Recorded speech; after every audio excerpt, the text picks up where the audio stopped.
बिस्मिल्लाहिर्रहमानिर्रहीम। साथियों, अभी हम कर रहे हैं प्रेजेंट कंटिन्यूअस टेंस की रिवीजन, सवालिया फार्मूला, इंटरोगेटिव। चलें देखें, मैं तेज चलूंगा बेटा, इसको आपने स्क्रीन को बड़ा रखना है जी। सवालिया formula, interrogative formula. Is am are subject verb की फर्स्ट फॉर्म के साथ आईएनजी का इजाफा प्लस ऑब्जेक्ट, ये हो गया फार्मूला। ठीक, अब इसकी मिसालें मैं दे रहा हूं। पहले, क्या मैं आपको पढ़ा रहा हूं। दूसरी मिसाल, क्या बच्चे गली में खेल रहे हैं। तीसरी मिसाल, क्या वो मरी जा रही है।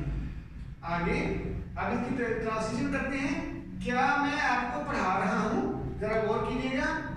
क्या am I teaching you, am I teaching you. ठीक, समझ आ गई बच्चों।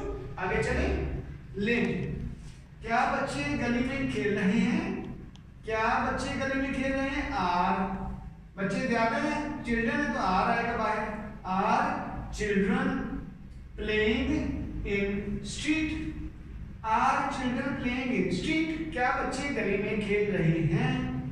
क्या वो मरी जा रही है। इनसे हम आपको शुरू में लेंगे।